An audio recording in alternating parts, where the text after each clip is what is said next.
കൂടുതൽ വാർത്തകളിലേക്ക്. കസ്റ്റഡി മർദ്ദനവും രാഹുൽ മാങ്കൂട്ടത്തിൽ വിവാദങ്ങൾക്കുമൊക്കെയുടെ നിയമസഭാ സമ്മേളനം ഇന്ന് ആരംഭിക്കും. വി.എസ്. അച്യുതാനന്ദൻ, മുൻ speaker P Thankachan, Peerumade MLA ആയിരുന്ന വാഴൂർ സോമൻ എന്നിവർക്ക് ചരമോപചാരം അർപ്പിച്ച് ആദ്യ ദിവസമായ ഇന്ന് സഭ പിരിയും. 12 ദിവസമാണ് നിയമസഭ സമ്മേളിക്കുന്നത്. പോലീസ് അതിക്രമങ്ങളിൽ നിയമസഭയിൽ മുഖ്യമന്ത്രിയെ കൊണ്ട് മറുപടി പറയിക്കും എന്നാണ് പ്രതിപക്ഷത്തിന്റെ നിലപാട്. തദ്ദേശ നിയമസഭാ തെരഞ്ഞെടുപ്പുകൾ നടക്കാനിരിക്കെ ആഭ്യന്തര വകുപ്പിന്റെ വീഴ്ചകൾ എണ്ണിപ്പറഞ്ഞ് സർക്കാരിനെ പ്രതിരോധത്തിലാക്കാനാണ് പ്രതിപക്ഷത്തിന്റെ തീരുമാനം. രാഹുൽ മാങ്കൂട്ടത്തിൽ വിഷയം ഉയർത്തി പ്രതിരോധം തീർക്കാനാകും ഭരണപക്ഷത്തിന്റെ ശ്രമം. ആഗോള അയ്യപ്പ സംഗമവും ശബ്ദരേഖാ വിവാദവും ആരോഗ്യവകുപ്പിലെ വീഴ്ചകളും സഭയിൽ ചർച്ചയാകും. അക്രമകാരികളായ വന്യജീവികളെ വെടിവെച്ച് കൊല്ലാൻ ഉത്തരവിടുന്ന നിയമ ഭേദഗതി ബില്ലടക്കം പ്രധാനപ്പെട്ട നിയമ നിർമ്മാണങ്ങൾ സഭയിൽ എത്തുന്നുണ്ട്. നിയമസഭാ സമ്മേളനം ഇന്ന് ആരംഭിക്കാനിരിക്കെ രാഹുൽ മാങ്കൂട്ടത്തിൽ സഭയിലേക്ക് എത്തുന്ന കാര്യത്തിൽ സസ്പെൻസ് തുടരുകയാണ്. രാഹുൽ സഭയിലേക്ക് എത്തരുതെന്ന് കോൺഗ്രസ് നേതാക്കൾ അറിയിച്ചിട്ടുണ്ട്.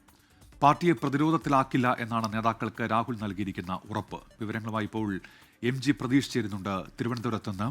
പ്രതീഷ്, സഭാ സമ്മേളനം ആരംഭിക്കാൻ പോകുന്നു. രാഹുൽ മാങ്കൂട്ടത്തിൽ എത്തുമോ എന്നുള്ള കാര്യത്തിൽ അതിലൊരു വ്യക്തത ഇതുവരെയും വന്നിട്ടില്ല. എത്തരുത് എന്നുള്ള നിർദ്ദേശം നേതാക്കൾ നൽകിയിട്ടുണ്ടല്ലോ. എന്തൊക്കെയാണ് വിവരങ്ങൾ പ്രതീഷ്?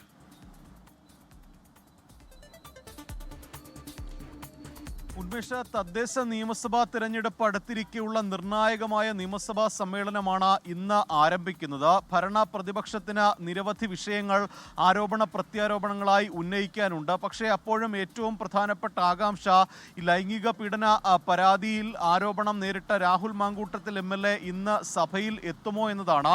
ഇന്ന് സഭയിൽ എത്തരുതെന്ന് UDF നേതാക്കൾ രാഹുലിനെ അറിയിച്ചിട്ടുണ്ട്.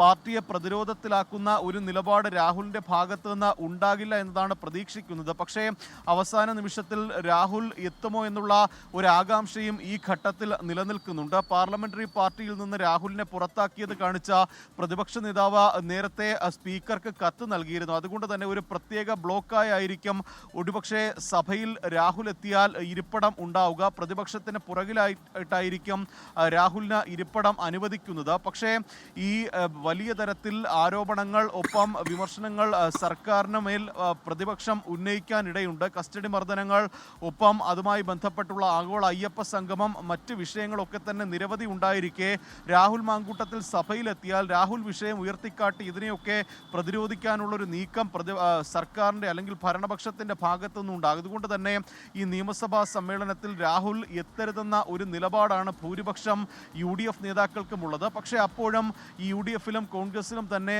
രണ്ട് അഭിപ്രായമുണ്ട്. ഈ സമാനമായ ആരോപണങ്ങൾ നേരിട്ട മറ്റ് MLA മാർ നിയമസഭയിൽ ഇരിക്കെ രാഹുൽ മാങ്കൂട്ടത്തിൽ എത്തുന്നതിൽ തടസ്സമില്ല എന്നുള്ള ഒരു അഭിപ്രായം ഒരു വിഭാഗം, പ്രത്യേകിച്ച് A ഗ്രൂപ്പിനുണ്ട്. പക്ഷേ പാർട്ടിയെ പ്രതിരോധത്തിലാക്കുന്ന ഒരു സമീപനം രാഹുൽ സ്വീകരിക്കില്ല എന്നതാണ് നേതാക്കളും അവസാന നിമിഷവും പറയുന്നത്. എന്തായാലും വളരെ സംഘർഷ കലുഷിതമായിരിക്കും വരാനിരിക്കുന്ന നിയമസഭാ സമ്മേളനം. നേരത്തെ ഉന്മേഷ സൂചിപ്പിച്ചതുപോലെ തന്നെ ഇന്ന് മുൻ മുഖ്യമന്ത്രി VS അച്യുതാനന്ദൻ, മുൻ സ്പീക്കർ P തങ്കച്ചൻ, ഒപ്പം പീരുമേട് MLA വാഴൂർ സോമൻ എന്നിവർക്ക് അന്തിമോപചാരം അർപ്പിച്ചുകൊണ്ട് ആദ്യ 1 മണിക്കൂർ കൊണ്ട് സഭ പിരിയും. നാളെ മുതലായിരിക്കും പ്രധാനപ്പെട്ട വിഷയങ്ങൾ സഭയിൽ ഉണ്ടാവുക. ഒപ്പം പ്രധാനപ്പെട്ട ചില ബില്ലുകൾ കൂടി നിയമസഭാ സമ്മേളനത്തിൽ എത്തുന്നു എന്നതാണ് ഏറ്റവും പ്രധാനപ്പെട്ട കാര്യം. അതാ ഈ അക്രമകാരികളായ വന്യജീവികളെ കൊല്ലാനുള്ള ഈ നിയമ ഭേദഗതി ബില്ലാണ്. അതുൾപ്പെടെയുള്ള നിർണായക ചർച്ചകൾക്കും ഈ നിയമസഭാ സമ്മേളനം വേദിയാകും. ഉന്മേഷം. MG പ്രതീഷാണ് തിരുവനന്തപുരത്ത് നിന്ന് വാർത്തയുടെ വിശദാംശങ്ങൾ നൽകിയത്. വിവാദങ്ങൾക്കിടെ KPCC ഭാരവാഹി യോഗം ഇന്ന് ചേരും. രാവിലെ 10:00 KPCC ഓഫീസിൽ വെച്ചാണ് യോഗം. KPCC അധ്യക്ഷൻ സണ്ണി ജോസഫിന്റെ ജില്ലാ പര്യടനം, സമ്പൂർണ്ണ വോട്ടർ പട്ടിക പരിഷ്കരണം, ഗൃഹ സന്ദർശനം എന്നിവയാണ് പ്രധാന അജണ്ട. സമ്പൂർണ്ണ വോട്ടർ പട്ടിക പരിഷ്കരണത്തിൽ എന്ത് നിലപാട് സ്വീകരിക്കണമെന്ന യോഗത്തിൽ തീരുമാനിക്കും. വാർഡ് കമ്മിറ്റികളുടെ നേതൃത്വത്തിൽ തുടരുന്ന ഗൃഹസന്ദർശനത്തിന്റെ ഇതുവരെയുള്ള വിലയിരുത്തലും തുടർ പ്രവർത്തനങ്ങളും ചർച്ചയാകും. നിയമസഭാ സമ്മേളനത്തിൽ സ്വീകരിക്കേണ്ട നിലപാടുകളും കോൺഗ്രസിന്റെ തുടർ സമരങ്ങളും യോഗത്തിൽ തീരുമാനിക്കും. അജണ്ടയിൽ ഇല്ലെങ്കിലും രാഹുൽ മാങ്കൂട്ടത്തിൽ വിഷയവും യോഗത്തിൽ ഉയരും. രാഹുലിനെ ചൊല്ലിയുള്ള തമ്മിലടിയിൽ വിമർശനങ്ങൾ ഉയർന്നുവരാനാണ് സാധ്യത. പോലീസ് അതിക്രമങ്ങളുമായി ബന്ധപ്പെട്ട കോൺഗ്രസിന്റെ സമരങ്ങൾക്ക് മൂർച്ച പോരെന്ന വിമർശനം പാർട്ടിക്കുള്ളിലുണ്ട്. സഭാ സമ്മേളന കാലയളവിൽ കൂടുതൽ സമരങ്ങൾ സംഘടിപ്പിക്കാനുള്ള തീരുമാനമുണ്ടാകും. വയനാട് ജില്ലയിലെ പാർട്ടിയുമായി ബന്ധപ്പെട്ട് ഉയർന്നുവരുന്ന സാമ്പത്തിക പരാതികളും ഭാരവാഹി യോഗം ചർച്ച ചെയ്യും. LDFിന്റെ നേതൃയോഗം ഇന്ന് തിരുവനന്തപുരത്ത് ചേരുന്നുണ്ട്. വൈകുന്നേരം 4 മണിക്ക് AKG സെന്ററിലാണ് യോഗം. നിയമസഭാ സമ്മേളനം നടക്കുന്ന സാഹചര്യത്തിൽ ചേരുന്ന മുന്നണി യോഗത്തിൽ തദ്ദേശ ഭരണ തെരഞ്ഞെടുപ്പിന്റെ ഒരുക്കങ്ങളായിരിക്കും പ്രധാന ചർച്ച. ഈ മാസം 20 മുതൽ തുടങ്ങുന്ന വികസന സദസ്സിന് മുന്നണിയുടെ പിന്തുണ തേടും. ആഗോള അയ്യപ്പ സംഗമം, ന്യൂനപക്ഷ സംഗമം തുടങ്ങിയ പരിപാടികളിലും മുന്നണിയുടെ അംഗീകാരം ലഭിക്കേണ്ടതുണ്ട്. നിയമസഭയിൽ സ്വീകരിക്കേണ്ട നിലപാടും യോഗം ചർച്ച ചെയ്യും. പോലീസ് അതിക്രമങ്ങളിൽ പ്രതിഷേധിച്ച് ഇന്ന് ബി.ജെ.പിയുടെ സംസ്ഥാന വ്യാപക പോലീസ് സ്റ്റേഷൻ മാർച്ച്. ബി.ജെ.പിയുടെ 27 സംഘടനാ ജില്ലകളിലെ എസ്.പി, ഡിവൈഎസ്പി ഓഫീസുകളിലേക്കാണ് മാർച്ച് സംഘടിപ്പിക്കുന്നത്. തിരുവനന്തപുരം സിറ്റി ജില്ലയുടെ നേതൃത്വത്തിൽ ഫോർട്ട് AC ഓഫീസിലേക്ക് നടത്തുന്ന പ്രതിഷേധ മാർച്ച് മുൻ കേന്ദ്രമന്ത്രി വി മുരളീധരൻ ഉദ്ഘാടനം ചെയ്യും. തൃശൂർ SCP ഓഫീസിലേക്ക് നടത്തുന്ന പ്രതിഷേധ മാർച്ച് സംസ്ഥാന ജനറൽ സെക്രട്ടറി ശോഭാ സുരേന്ദ്രൻ ഉദ്ഘാടനം ചെയ്യും. സംസ്ഥാനത്തെ കുത്തഴിഞ്ഞ ആഭ്യന്തര വകുപ്പിന്റെ കീഴിൽ കസ്റ്റഡി മർദ്ദനവും പീഡനവും നാൾക്കുനാൾ വർദ്ധിച്ചുവരികയാണെന്നാണ് BJPയുടെ ആരോപണം. പത്തനംതിട്ട പുല്ലാട് യുവാക്കളെ ഹണി ട്രാപ്പിൽ കുടുക്കി ക്രൂരമായി മർദ്ദിച്ച കേസിൽ ഇന്ന് വിശദമായ അന്വേഷണം ആരംഭിക്കും. ഡിജിറ്റൽ തെളിവുകൾ ഉൾപ്പെടെ ശേഖരിക്കാനാണ് പോലീസിന്റെ നീക്കം. ആറന്മുള പോലീസ് എടുത്ത FIR ഇന്ന് കോയിപ്രം സ്റ്റേഷനിലേക്ക് മാറ്റും. പ്രതികളെ കസ്റ്റഡിയിൽ വാങ്ങി വിശദമായി ചോദ്യം ചെയ്യാനാണ് പോലീസിന്റെ തീരുമാനം. വിവരങ്ങളുമായി പത്തനംതിട്ടയിൽ നിന്ന് AV ജയശങ്കറാണ് ചേരുന്നത്. Jaishankar, good morning. കഴിഞ്ഞ ദിവസം പുല്ലാട് ആറന്മുള സ്റ്റേഷനിൽ ആണ് കേസെടുത്തിരുന്നത്. ഇന്നത് കോയിപ്രത്തേക്ക് മാറ്റുന്നുണ്ട്. ഒപ്പം തന്നെ ഡിജിറ്റൽ തെളിവ് ശേഖരണം, മറ്റെന്തൊക്കെ നടപടികളാണ് ഈ കേസിൽ ഇന്നുണ്ടാവുക? കഴിഞ്ഞ ദിവസമാണ് ജില്ലാ പോലീസ് മേധാവി തിരുവല്ല ഡിവൈഎസ്പിക്ക് പ്രത്യേക അന്വേഷണ സംഘത്തിന്റെ ചുമതല നൽകിയത്. അദ്ദേഹം ഇന്ന് തന്നെ വിശദമായൊരു അന്വേഷണം ആരംഭിക്കും. നിലവിൽ പത്തനംതിട്ട ഡിവൈഎസ്പിയുടെ നേതൃത്വത്തിൽ ആറന്മുള പോലീസായിരുന്നു ഈ കേസ് അന്വേഷിച്ചുകൊണ്ടിരുന്നത്. ഇന്ന് തന്നെ ആറന്മുള എടുത്ത FIR അത് കോഴിപ്പുറത്തേക്ക് മാറ്റും. ഒപ്പം തന്നെ ഈ മൊബൈൽ ഫോൺ ഉൾപ്പെടെ ശാസ്ത്രീയ പരിശോധനയ്ക്ക് അയക്കും. ജയേഷിന്റെ മൊബൈൽ ഫോണാണ് നിലവിൽ പോലീസ് ശാസ്ത്രീയ പരിശോധനയ്ക്ക് അയക്കുക. ഇതിന്റെ പാസ്വേഡ് ഉൾപ്പെടെ ജയേഷ് നൽകാത്തൊരു സാഹചര്യം നിലവിലുണ്ട്. എന്തായാലും ഇക്കാര്യത്തിൽ ഉൾപ്പെടെ കൂടുതൽ പരിശോധന പോലീസ് നടത്തേണ്ടതുണ്ട്. ഒപ്പം തന്നെ ഇരുവരെയും വിശദമായി കൂടുതൽ ചോദ്യം ചെയ്യും. കാരണം ഈ ആഭിചാരം, ഒപ്പം തന്നെ ഈ പണം തട്ടാനാണോ ഇത്തരത്തിലുള്ള കൃത്യം ചെയ്തു ഉൾപ്പെടെയുള്ള നിരവധി ചോദ്യങ്ങൾക്ക് ഉത്തരം പോലീസിന് ഇതുവരെ ലഭിച്ചിട്ടില്ല. പോലീസ് എന്തായാലും ഇക്കാര്യങ്ങളിൽ കൂടുതൽ പരിശോധനകൾ നടത്തും. കാരണം പോലീസിന് കുറച്ചധികം തെളിവുകൾ ഈ വിഷയവുമായി ബന്ധപ്പെട്ട് നിലവിൽ ലഭിക്കേണ്ടതുണ്ട്. നിലവിൽ ഈ കോടതിയിൽ ഉൾപ്പെടെ ഈ ആക്രമണത്തിന്റെ ദൃശ്യങ്ങളും മറ്റും കാണിച്ചാണ് പോലീസ് ഈ കേസുമായി ബന്ധപ്പെട്ട് മുന്നോട്ട് പോകുന്നത്. അതിനപ്പുറത്തേക്കുള്ള ശാസ്ത്രീയ തെളിവുകൾ അല്ലെങ്കിൽ സാഹചര്യ തെളിവുകൾ ഉൾപ്പെടെയുള്ള കാര്യങ്ങളിലേക്ക് പോലീസ് എന്തായാലും ഇന്ന് കിടക്കും. വിശദമായ അന്വേഷണം ഇക്കാര്യത്തിൽ വേണമെന്ന് തന്നെയാണ് പോലീസിന്റെ ഒരു നിലപാട്. ശരി, AV ജയശങ്കറാണ് പത്തനംതിട്ടയിൽ നിന്ന് വിവരങ്ങൾ നൽകിയത്.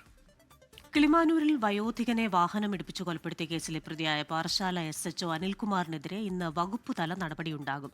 തിരുവനന്തപുരം റൂറൽ SPയുടെ റിപ്പോർട്ടിന്റെ അടിസ്ഥാനത്തിൽ സസ്പെൻഡ് ചെയ്യാനാണ് റേഞ്ച് DIG ദക്ഷിണ മേഖല IGക്ക് ശുപാർശ നൽകിയിരിക്കുന്നത്.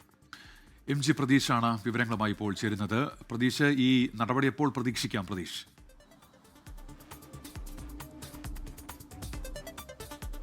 ഉന്മേഷ, ഇന്ന് തന്നെ ഉദ്യോഗസ്ഥനെതിരെ നടപടി ഉണ്ടാകുമെന്നതാണ് പ്രതീക്ഷിക്കുന്നത്. കാരണം പാറശാല SHO അനിൽകുമാറിന്റെ ഭാഗത്ത് ഗുരുതരമായ വീഴ്ച ഉണ്ടായി എന്നതാണ് റൂറൽ SPയുടെ റിപ്പോർട്ട്. റൂറൽ SPയുടെ റിപ്പോർട്ട് റേഞ്ച് IG ദക്ഷിണ മേഖല IGക്ക് കൈമാറിയിട്ടുണ്ട്. സസ്പെൻഷൻ ആയിരിക്കും ഉദ്യോഗസ്ഥനെതിരെ ആദ്യ അച്ചടക്ക നടപടിയായി ഉണ്ടാകുന്നത്.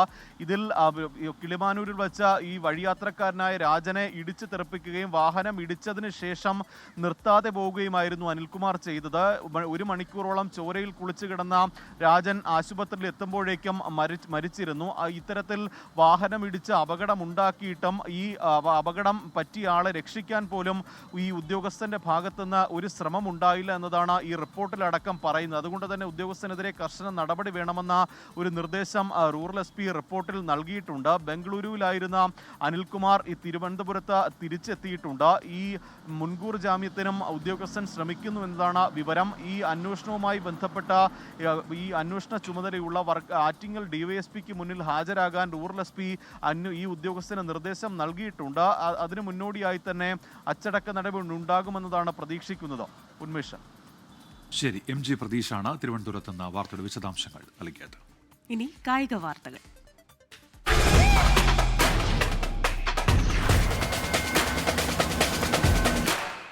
വാശിയേറിയ പോരാട്ടത്തിനാണ് ദുബായ് അന്താരാഷ്ട്ര സ്റ്റേഡിയം സാക്ഷ്യം വഹിച്ചത്. സഞ്ജു വി സാംസന്റെ സാന്നിധ്യം കളി കാണാനെത്തിയ മലയാളികൾക്ക് ഇരട്ടി മധുരമായി.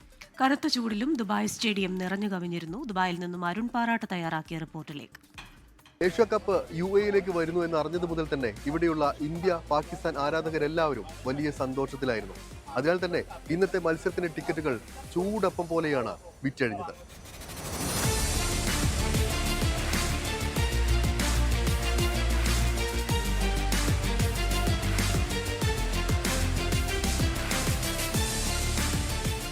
ഞങ്ങൾ അജ്മാനിൽ.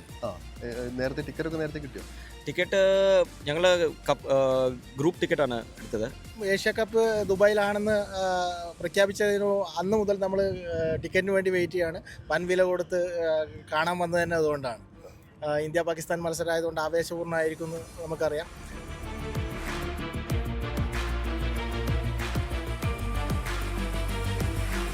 പഴുതടച്ച സുരക്ഷാ സംവിധാനങ്ങളായിരുന്നു ഈ ഒരു മത്സരത്തിനായി ദുബായ് പോലീസും ഒരുക്കിയിരുന്നത്. സെൽഫി സ്റ്റിക്ക്, കൊടിത്തോരണങ്ങൾ തുടങ്ങി നിരവധി നിബന്ധനകളായിരുന്നു സ്റ്റേഡിയത്തിലിരുന്ന് കളി കാണുന്നവർക്കായി പോലീസ് ഏർപ്പെടുത്തിയിരുന്നത്.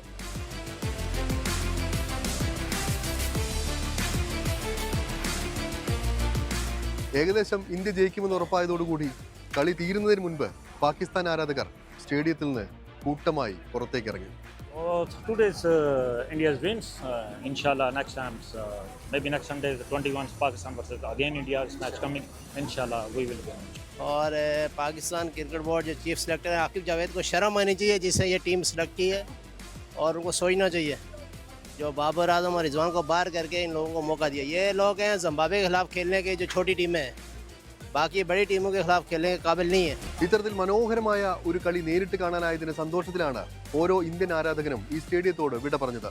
ഇനി ഇവിടെ വെച്ച് തന്നെ ഇന്ത്യ കപ്പ് ഉയർത്തുമെന്ന പ്രതീക്ഷയിലാണ് ഓരോ ഇന്ത്യൻ ആരാധകനും. ദുബായിൽ നിന്നും ശരത് ചെറുകുന്നിനൊപ്പം അരുൺ പാറാട്ട്, 24. ആഗോള അയ്യപ്പ സംഗമത്തിന് എതിരായ ഹർജികൾ സുപ്രീം കോടതിയിൽ ഇന്ന് മെൻഷൻ ചെയ്യും. പരിപാടി ഈ മാസം 20 നടക്കാനിരിക്കെ ഹർജി അടിയന്തരമായി പരിഗണിക്കണമെന്ന് ഹർജിക്കാരുടെ അഭിഭാഷകർ ആവശ്യപ്പെടും. ആഗോള അയ്യപ്പ സംഗമം അനുവദിച്ച ഹൈക്കോടതി വിധി അപകടകരമായ കീഴ്വഴക്കമെന്നാണ് ഹർജികളിൽ ചൂണ്ടിക്കാട്ടുന്നത്. ഡോക്ടർ PS മഹേന്ദ്രകുമാർ, നേരത്തെ ഹൈക്കോടതിയെ സമീപിച്ച VC അജികുമാർ എന്നിവരാണ് സുപ്രീം കോടതിയിൽ ഹർജികൾ നൽകിയിരിക്കുന്നത്. പരിപാടി രാഷ്ട്രീയ ലക്ഷ്യത്തോടെയുള്ളതാണെന്നും ദേവസ്വം ബോർഡുകളെ രാഷ്ട്രീയവൽക്കരിക്കുകയാണെന്നും ഹർജിയിൽ പറയുന്നു. അനുമതിയില്ലാതെ ശബരിമലയിലെ ദ്വാരപാലക സ്വർണ്ണപ്പാളി അറ്റകുറ്റപ്പണിക്ക് കൊണ്ടുപോയതുമായി ബന്ധപ്പെട്ട ഹർജി ഹൈക്കോടതിയുടെ ദേവസ്വം ബെഞ്ച് ഇന്ന് പരിഗണിക്കും. സന്നിധാനത്തെ സ്വർണ്ണം പൂശലുമായി ബന്ധപ്പെട്ട എല്ലാ റിപ്പോർട്ടുകളും പിടിച്ചെടുത്ത് ഹാജരാക്കാൻ ഹൈക്കോടതി നിർദ്ദേശം നൽകിയിരുന്നു. റിപ്പോർട്ട് വിശദമായി പരിശോധിച്ച ശേഷം തുടർ നടപടികൾ സ്വീകരിക്കും. കോടതി ഇടപെട്ടതിന് പിന്നാലെ സ്വർണ്ണപ്പാളിയുടെ അറ്റകുറ്റപ്പണികൾ ചെന്നൈയിൽ നിർത്തിവച്ചിരിക്കുകയാണ്. കഴിഞ്ഞ തവണ ഹർജി പരിഗണിച്ചപ്പോൾ ദേവസ്വം ബോർഡ് കോടതിയിൽ ഖേദം പ്രകടിപ്പിച്ചിരുന്നു.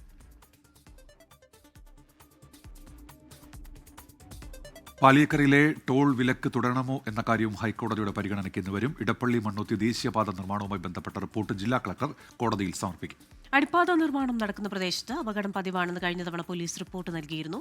നിർമ്മാണ പ്രവർത്തനങ്ങൾ ശരവേഗത്തിൽ നടക്കുന്നുവെന്നാണ് ദേശീയപാത അതോറിറ്റിയുടെ വിശദീകരണം. പാലിയേക്കര ടോൾ പിരിവിന് വിലക്കേർപ്പെടുത്തിയിട്ട് 38 ദിവസം പിന്നിടുകയാണ്. കോഴിക്കോട് വെസ്റ്റ് ഹിൽ വിജിൽ നരഹത്യാ കേസിൽ പിടിയിലായ 2ാം പ്രതി രഞ്ജിത്തിനെ കേരളത്തിലെത്തിച്ചു. ഇന്നലെ രാത്രി പാലക്കാട് റെയിൽവേ സ്റ്റേഷനിൽ എത്തിച്ച പ്രതിയെ പുലർച്ചെയോടെ എലത്തൂർ സ്റ്റേഷനിലേക്ക് കൊണ്ടുവന്നു. തെലങ്കാനയിലെ ഖമ്മത്ത് വെച്ച് ഓടി രക്ഷപ്പെടാൻ ശ്രമിച്ച പ്രതിയെ പോലീസ് അതിസാഹസികമായി പിടികൂടുകയായിരുന്നു. ഷഹദ് റുമാനുണ്ട് കോഴിക്കോട് നിന്ന് ഇപ്പോൾ വിവരങ്ങളുമായി.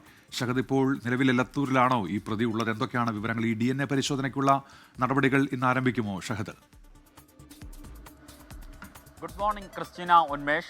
നമുക്കറിയാം വിജിൽ നരഹത്യ കേസ്. ആ കേസിൽ ഒരു പ്രതിയായിരുന്നു പോലീസിന് പിടികൂടാനാകാതിരുന്നത്. ആ പ്രതിയാണ് ഇപ്പോൾ പിടികൂടിയിട്ടുള്ള രഞ്ജിത്ത്. നേരത്തെ ഈ കേസിൽ 2 പേരെ പിടികൂടുകയും അവരെ റിമാൻഡ് ചെയ്യുകയും ചെയ്തിട്ടുണ്ടായിരുന്നു.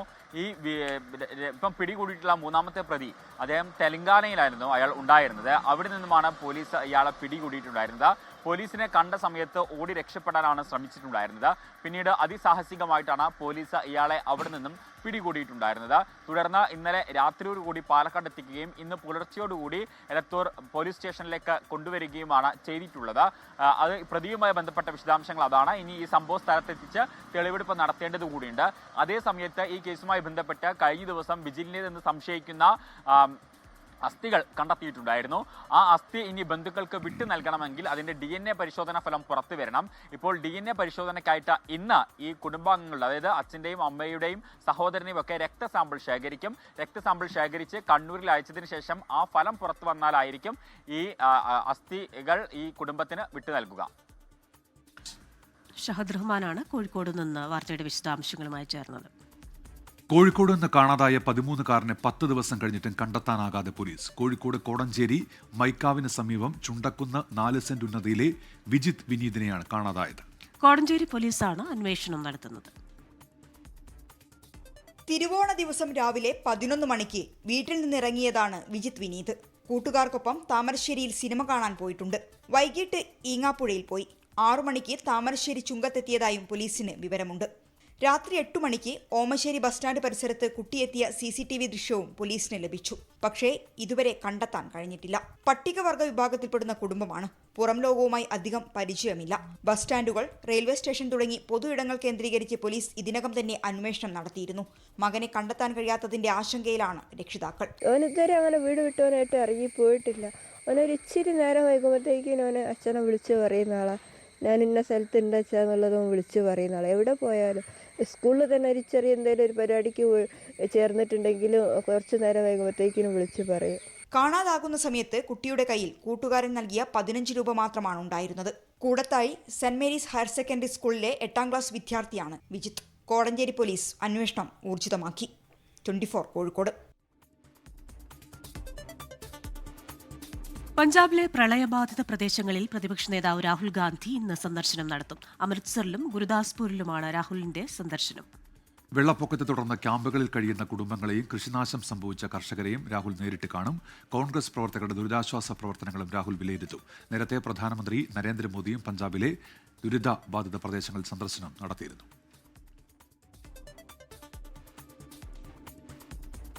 സൈന്യത്തിന്റെ സംയുക്ത കമാൻഡർമാരുടെ കോൺഫറൻസ് ഇന്ന് കൊൽക്കത്തയിൽ പ്രധാനമന്ത്രി നരേന്ദ്രമോദി ഉദ്ഘാടനം ചെയ്യും.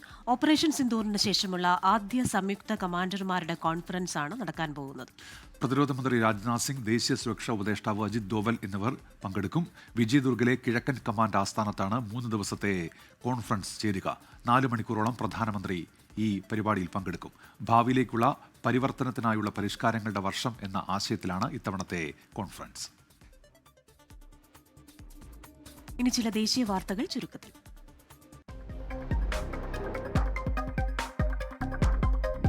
മണിപ്പൂരിൽ സംഘർഷത്തിനായവർ പ്രധാനമന്ത്രിയുടെ സന്ദർശനത്തിന് മുന്നോടിയായി 2 പേരെ പോലീസ് അറസ്റ്റ് ചെയ്തതിനെ തുടർന്ന് ആരംഭിച്ച സംഘർഷം യുവാക്കളെ ജാമ്യത്തിൽ വിട്ടയച്ചതോടെ ശമിച്ചു.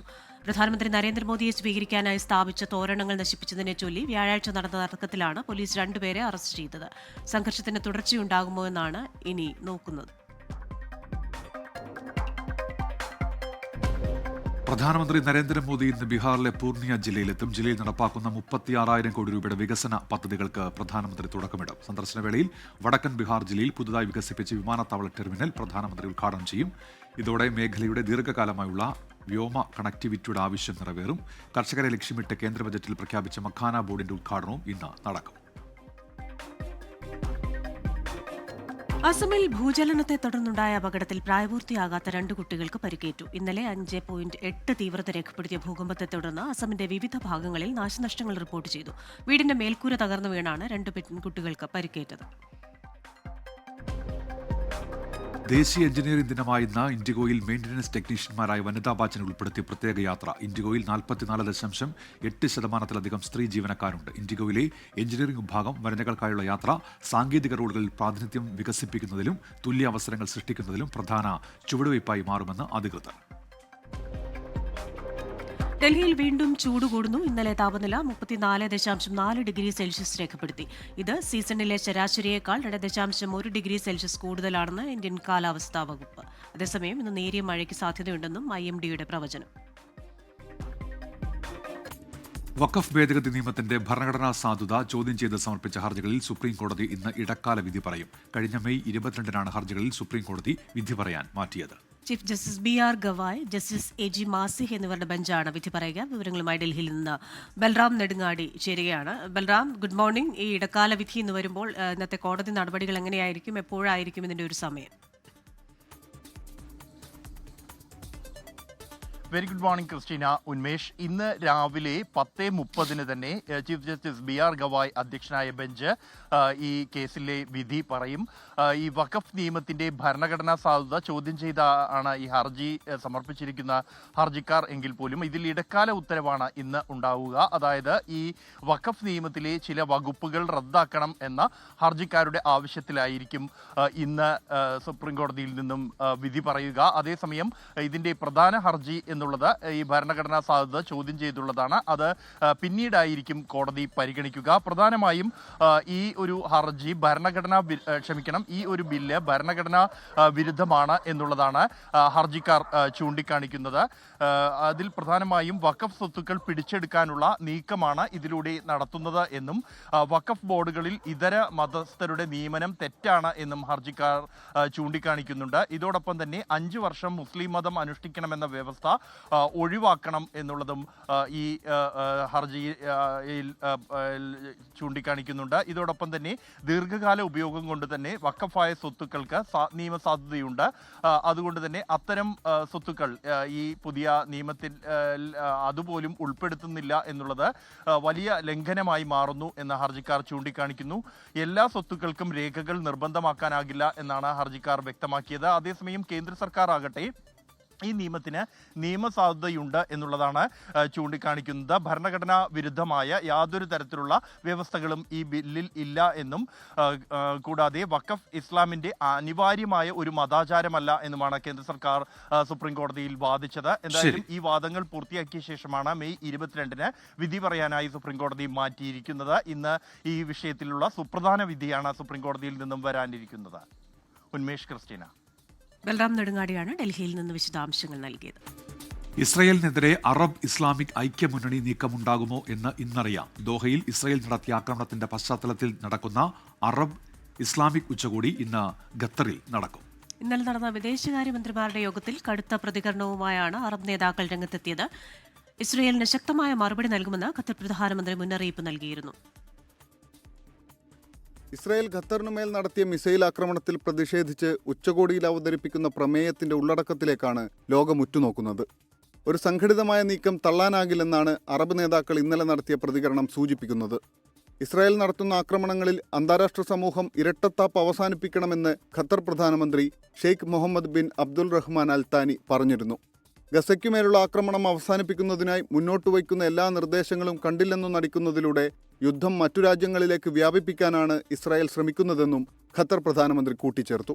അന്താരാഷ്ട്ര സമൂഹം തുടരുന്ന നിശബ്ദതയും നിഷ്ക്രിയത്വവുമാണ് കുറ്റകൃത്യങ്ങൾ തുടരാൻ ഇസ്രായേലിന് ധൈര്യം നൽകുന്നതെന്നാണ് Arab League secretary general Ahmed Abul ഗെയ്റ്റിന്റെ പ്രതികരണം. ഇതിനിടെ ഉച്ചകോടിയിൽ പങ്കെടുക്കാൻ പലസ്തീൻ പ്രസിഡന്റ് മഹമ്മൂദ് അബ്ബാസ് ഇന്നലെ രാത്രി ദോഹയിലെത്തി. നയതന്ത്ര സമ്മർദ്ദമാണോ സൈനിക നടപടിയാണോ അറബ് രാജ്യങ്ങളുടെ അടുത്ത നീക്കം എന്നാണ് അറിയേണ്ടത്. International desk 24. താരിഫ് ഭീഷണിക്ക് പിന്നാലെ ഇന്ത്യക്കെതിരെ നിലപാടെടുത്ത അമേരിക്കൻ വാണിജ്യ സെക്രട്ടറി. 1.4 ബില്യൺ ജനങ്ങളുള്ള ഇന്ത്യ എന്തുകൊണ്ട് അമേരിക്കൻ ചോളം വാങ്ങുന്നില്ലെന്നാണ് വാണിജ്യ സെക്രട്ടറി ഹോവാർഡ് ലുട്നിക്കിന്റെ ചോദ്യം. ഇന്ത്യ എല്ലാം അമേരിക്കയിൽ വിൽക്കുന്നു, എന്നാൽ അമേരിക്കയിൽ നിന്നൊന്നും വാങ്ങുന്നുമില്ല. അമേരിക്കയിൽ വിൽക്കുന്ന എല്ലാത്തിനും കടുത്ത നികുതി ചുമത്തുകയാണ് ഇന്ത്യ എന്ന ആരോപണം ലുട്നിക് ആവർത്തിക്കുകയും ചെയ്തു.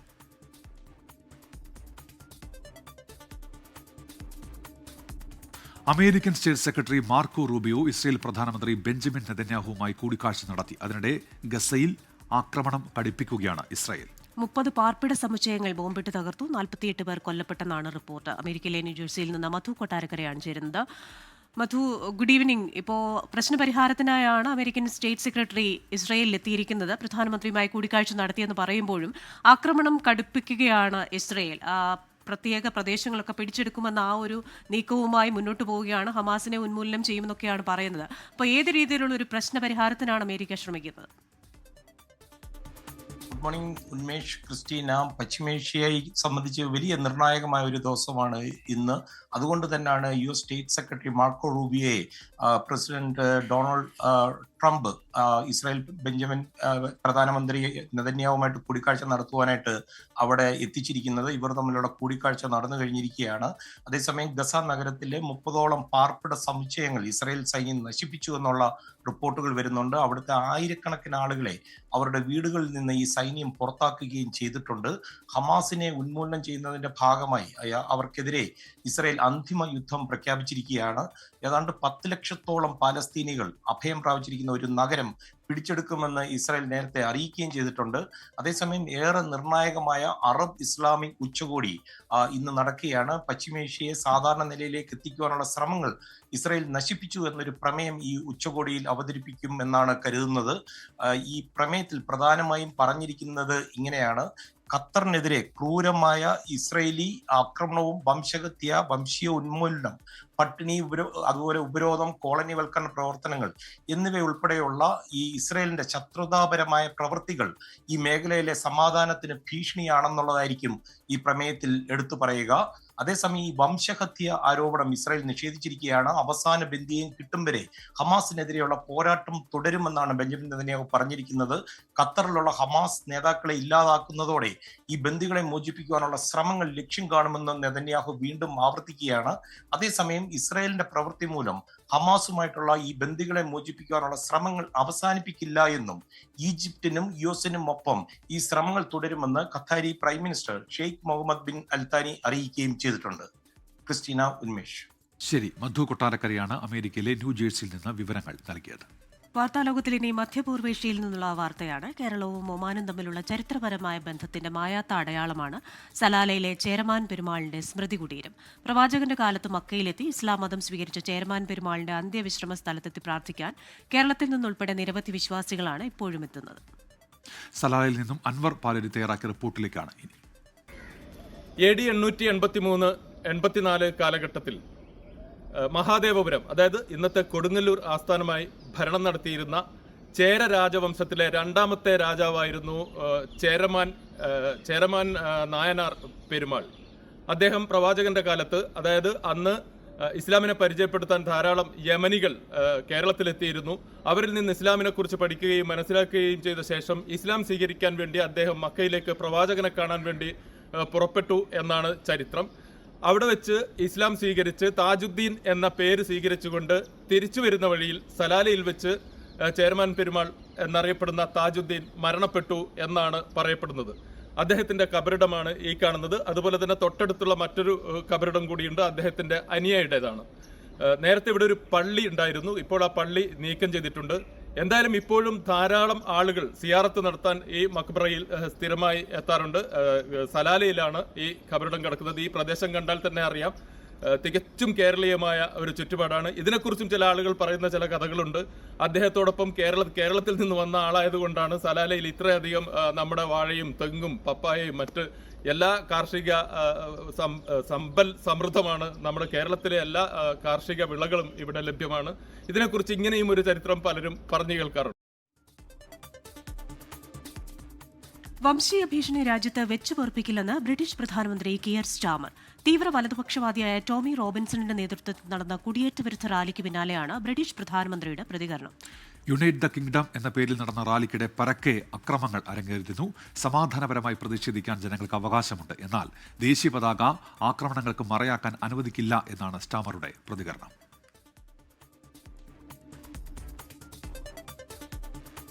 ഇനി ചില രാജ്യാന്തര വാർത്തകൾ ചുരുക്കത്തിൽ.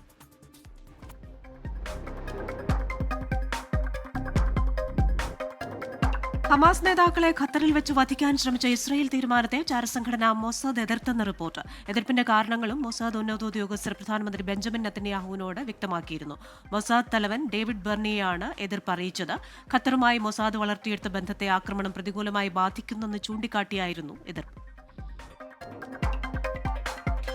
അധികാരമേറ്റെടുത്തതിന് പിന്നാലെ മാധ്യമങ്ങളെ അഭിസംബോധന ചെയ്ത് നേപ്പാളിന്റെ ഇടക്കാല പ്രധാനമന്ത്രിയും സുപ്രീംകോടതി മുൻ ചീഫ് ജസ്റ്റിസുമായ സുശീല കാർക്കി തനിക്കും തന്റെ സംഘത്തിനും അധികാരത്തിൽ താൽപര്യമില്ലെന്നും 6 മാസത്തിനുള്ളിൽ രാജ്യത്തിന്റെ ഉത്തരവാദിത്തം പുതിയ പാർലമെന്റിന് കൈമാറുമെന്നും സുശീല കാർക്കി ജനങ്ങളുടെ പിന്തുണയില്ലാതെ മുന്നോട്ടു പോകാൻ കഴിയില്ലെന്നും വ്യക്തമാക്കി. ജപ്പാനിൽ 100 വയസ്സിന് മുകളിലുള്ളവരുടെ എണ്ണം 1 ലക്ഷം കടന്ന റെക്കോർഡ് ഉയർച്ചയിലേക്ക്. 100 വയസ്സോ അതിൽ കൂടുതലോ പ്രായമുള്ളവരുടെ എണ്ണം ഉയർന്ന നിരക്കായ 1 ലക്ഷം എത്തിയെന്ന് ജപ്പാൻ പ്രഖ്യാപിച്ചു. തുടർച്ചയായ 55-ാം വർഷമാണ് പുതിയ റെക്കോർഡ് സ്ഥാപിച്ചുകൊണ്ട് ജപ്പാനിലെ 100 വയസ്സുകാരുടെ എണ്ണം ഉയരുന്നത്. ഇതിൽ 88% സ്ത്രീകളാണെന്ന് ജാപ്പനീസ് ആരോഗ്യ മന്ത്രാലയം വ്യക്തമാക്കി. പതിനായിരങ്ങൾ പങ്കെടുത്ത കുടിയേറ്റ വിരുദ്ധ റാലിയിൽ മുങ്ങി ലണ്ടൻ നഗരം. തീവ്ര വലതുപക്ഷ ആക്ടിവിസ്റ്റ് ടോമി റോബിൻസന്റെ യുണൈറ്റ് ദ കിങ്ഡം റാലിയും പ്രതിഷേധവും നിയന്ത്രിക്കുന്നതിനിടെ പോലീസ് ഉദ്യോഗസ്ഥർക്ക് നേരെ ആക്രമണം. പ്രൊജക്ടൈലുകൾ ഉപയോഗിച്ച് ആക്രമിച്ചുവെന്ന് മെട്രോപൊളിറ്റൻ പോലീസ്. റാലിയിൽ ഇന്നലെ ഏകദേശം 1,10,000 പേർ പങ്കെടുത്തുവെന്നാണ് റിപ്പോർട്ടുകൾ. ലോക അത്ലറ്റിക്സ് ചാമ്പ്യൻഷിപ്പിൽ മലയാളി താരം എം ശ്രീശങ്കർ ഇന്നിറങ്ങും. വൈകിട്ട് 4:10 ലോങ് ജമ്പിലെ മത്സരത്തിന്റെ യോഗ്യതാ റൗണ്ട്.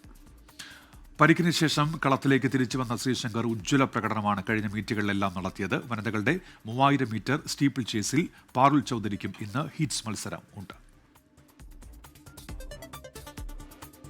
കേരള പത്രപ്രവർത്തക യൂണിയൻ വയനാട് കൃഷ്ണഗിരി സ്റ്റേഡിയത്തിൽ സംഘടിപ്പിച്ച ജേർണലിസ്റ്റ് ക്രിക്കറ്റ് ലീഗിൽ മിന്നും ജയത്തോടെ എറണാകുളം പ്രസ് ക്ലബ്ബ് ചാമ്പ്യന്മാർ. കഴിഞ്ഞ തവണ ജേതാക്കളായ തിരുവനന്തപുരം സ്ട്രൈക്കേഴ്സിനെ 9 വിക്കറ്റിനാണ് എറണാകുളം തോൽപ്പിച്ചത്. തിരുവനന്തപുരം സ്ട്രൈക്കേഴ്സ് 8 ഓവറിൽ 85 റൺസ് നേടി. മറുപടി ബാറ്റിംഗിനിറങ്ങിയ എറണാകുളം പ്രസ് ക്ലബ്ബ് വിജയലക്ഷ്യം മറികടന്നു. അവസാന ഓവറിൽ കേട്ടഭിലാഷും രഞ്ജു മത്തായിയും ചേർന്നാണ് എറണാകുളത്തിന് വിജയം സമ്മാനിച്ചത്.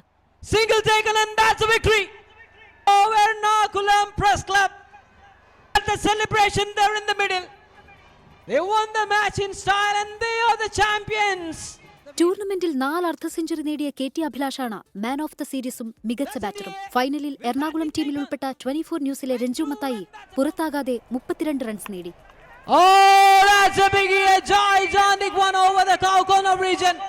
ചാനൽ എല്ലാവർക്കും അറിയാം ഞാൻ എത്രത്തോളം ഇതിനു വേണ്ടി വർക്ക് ചെയ്തു എന്നുള്ളത്. എൻ്റെ ഫാമിലി എല്ലാവരും സഫർ ചെയ്തു. അതിന്റെ നേട്ടം കിട്ടി. എറണാകുളം കഴിഞ്ഞ തവണ തിരുവനന്തപുരത്ത് കരഞ്ഞിട്ടാണ് പോകുന്നത്. പക്ഷെ ഇത്തവണ ഞങ്ങൾ കപ്പെടുത്തിട്ടാണ് പോകുന്നത്. തിരുവനന്തപുരം സ്ട്രൈക്കേഴ്സിലെ VV അരുൺ 8 വിക്കറ്റ് നേടി മികച്ച ബൌളറായി. സമാപന പൊതുസമ്മേളനവും ട്രോഫികളുടെ വിതരണവും വയനാട് ജില്ലാ പഞ്ചായത്ത് പ്രസിഡന്റ് സംഷാദ് മരക്കാർ, ജില്ലാ പോലീസ് മേധാവി തപൂഷ് ബസുമതാരി, KUWJ സംസ്ഥാന ഭാരവാഹികളായ സുരേഷ് എടപ്പാൾ, KP റജി, ജില്ലാ ഭാരവാഹികളായ ജോമോൻ ജോസഫ്, KS മുസ്തഫ തുടങ്ങിയവർ നിർവഹിച്ചു.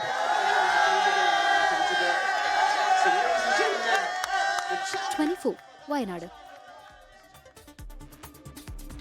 ഇനി കാസർകോട്ടെ പൂക്കാല കാഴ്ചയിലേക്കാണ്. 8 വർഷത്തെ ഇടവേളയ്ക്ക് ശേഷം കാസർകോട്ടെ ചിലയിടങ്ങളിൽ പൂത്തുലയുകയാണ് ജോമിക്കുറിഞ്ഞി. അയമ്പാറ സ്വദേശി നാരായണന്റെ തോട്ടത്തിലാണ് ഈ ഔഷധ സസ്യം ഇത്തവണ പൂവിട്ടത്. ക്യാൻസർ ചികിത്സയ്ക്ക് സഹായകമാകാവുന്ന ഘടകങ്ങൾ അടുത്തിടെയാണ് ജോമിക്കുറിഞ്ഞിയിൽ കണ്ടെത്തിയത്.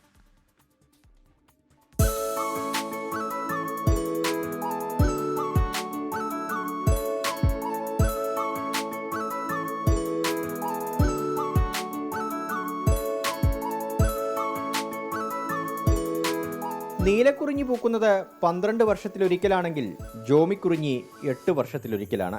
മാധ്യമപ്രവർത്തകനും ജൈവ കർഷകനുമായ നാരായണന്റെ തോട്ടത്തിലാണ് ഈ കുറിഞ്ഞി വസന്തം.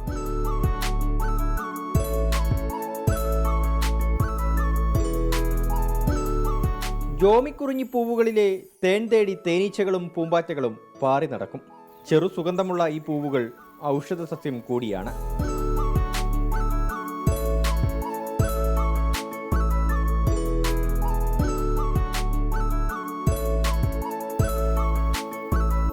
അത്യാവശ്യം നല്ല തേൻ ഉൽപ്പാദിപ്പിക്കുന്ന ഒരു ചെടിയും കൂടിയാണ്. അതുകൊണ്ട് രാവിലെ നല്ല രീതിയിൽ തേനീച്ച ഉണ്ടാവുകയും പിന്നെ വൈകുന്നേരങ്ങളൊക്കെ ആകുമ്പം കുറച്ച് കുറയുകയും ചെയ്യും. പാലാ സെന്റ് തോമസ് കോളേജിലെ മുൻ ബോട്ടണി വിഭാഗം തലവനായ ജോമി അഗസ്റ്റിനോടുള്ള ബഹുമാനാർത്ഥമാണ് ജോമിക്കുറിഞ്ഞി എന്ന പേര് നൽകിയത്. 8 വർഷം കൂടുമ്പോൾ പൂക്കുന്ന ഈ അത്ഭുതം കാണാൻ നിരവധി ആളുകൾ ഇവിടെ എത്താറുണ്ട്. ജോമിക്കുറിഞ്ഞിക്ക് ഭാവിയിൽ വൈദ്യശാസ്ത്ര രംഗത്ത് ശ്രദ്ധേയമായ സംഭാവന നൽകാൻ കഴിയുമെന്നാണ് ശാസ്ത്രലോകത്തിന്റെ പ്രതീക്ഷ.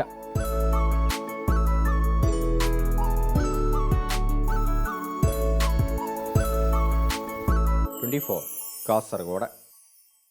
സംസ്ഥാനത്ത് അമീബിക് മസ്തിഷ്ക ജ്വരം ബാധിക്കുന്നവരുടെ എണ്ണം വർദ്ധിക്കുന്ന സാഹചര്യത്തിൽ പ്രതിരോധ പ്രവർത്തനങ്ങൾ ഊർജിതമാക്കി ആരോഗ്യ തദ്ദേശ വകുപ്പുകൾ. വിവിധയിടങ്ങളിലെ നീന്തൽക്കുളങ്ങളും കിണറുകളും പൊതുകുളങ്ങളും തോടുകളും അടക്കം വൃത്തിയാക്കുന്ന പ്രവർത്തനങ്ങൾ ആരംഭിച്ചു.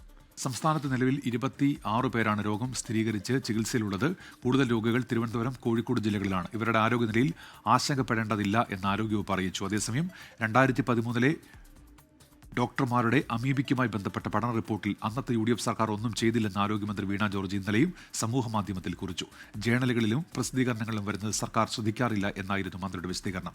പഠന റിപ്പോർട്ട് 2013 സമർപ്പിച്ചിട്ടും അന്നത്തെ സർക്കാർ ശ്രദ്ധിച്ചില്ലെന്ന് മന്ത്രി ഫേസ്ബുക്ക് കുറിപ്പിൽ ആരോപിച്ചു. മഞ്ഞപ്പിത്ത ബാധ സ്ഥിരീകരിച്ച കൊല്ലം അഞ്ചൽ ഇടമുളയ്ക്കൽ ഗവൺമെന്റ് ജവഹർ ഹൈസ്കൂളിൽ വിദ്യാർത്ഥികൾക്കും ജീവനക്കാർക്കുമായുള്ള രോഗനിർണയ ക്യാമ്പ് ഇന്ന് സ്കൂളിലെ കിണർവെള്ളത്തിൽ ക്രമാതീതമായ അളവിൽ കോളിഫോം ബാക്ടീരിയയുടെ അളവ് കണ്ടെത്തിയിരുന്നു. ഇന്ന് നടത്തുന്ന രോഗനിർണയ ക്യാമ്പിൽ കൂടുതൽ കുട്ടികൾ രോഗബാധിതരായി കണ്ടെത്തിയാൽ സ്കൂൾ തുറക്കുന്നത് ഇനിയും വൈകിയേക്കും.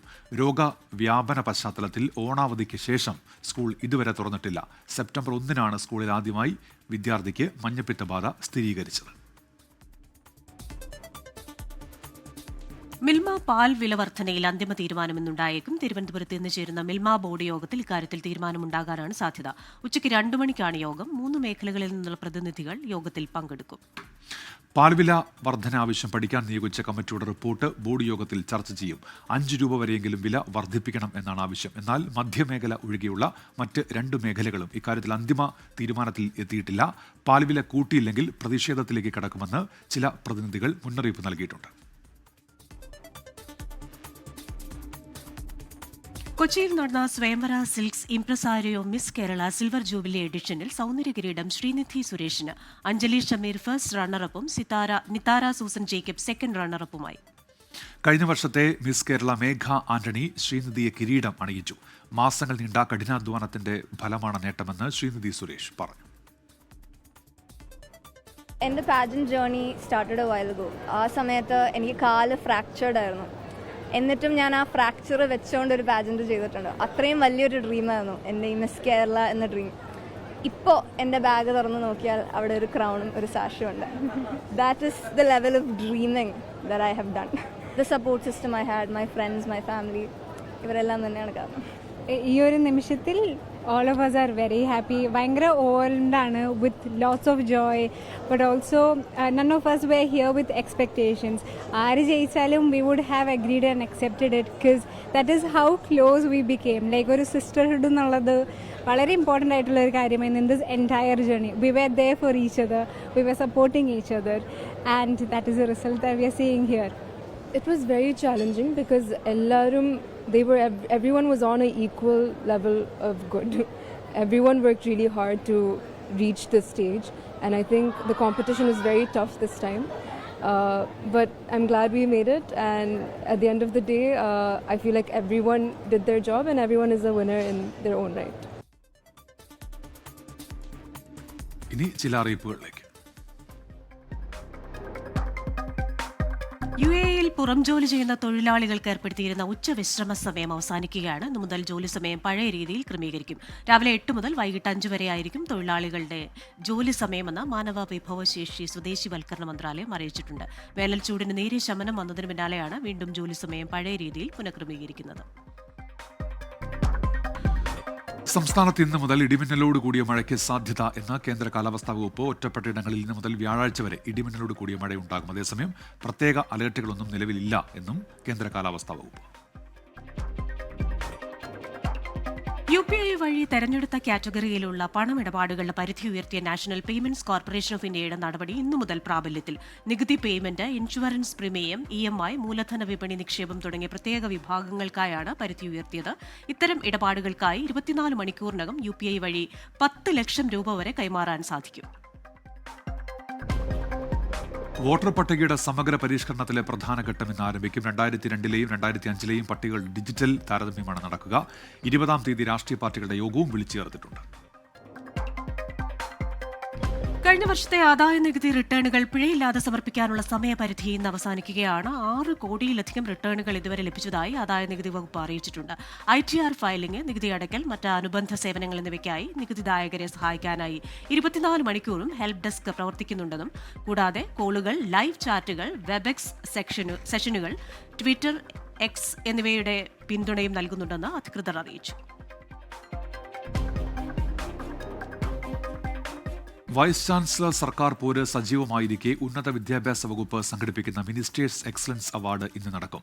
ഉച്ചകഴിഞ്ഞ് 2:30 തിരുവനന്തപുരം ടാഗോർ തിയേറ്ററിൽ വിദ്യാഭ്യാസ മന്ത്രി ഡോക്ടർ ആർ ബിന്ദു പരിപാടി ഉദ്ഘാടനം ചെയ്യും. ദേശീയ സംസ്ഥാന റാങ്കിങ്ങുകളിൽ ഉന്നത വിജയം നേടിയ 145 സ്ഥാപനങ്ങളെയാണ് ചടങ്ങിൽ അനുമോദിക്കുന്നത്. സർക്കാരുമായി ഇടഞ്ഞു നിൽക്കുന്ന സർവകലാശാല വിസിമാരും പരിപാടിയിൽ പങ്കെടുക്കും.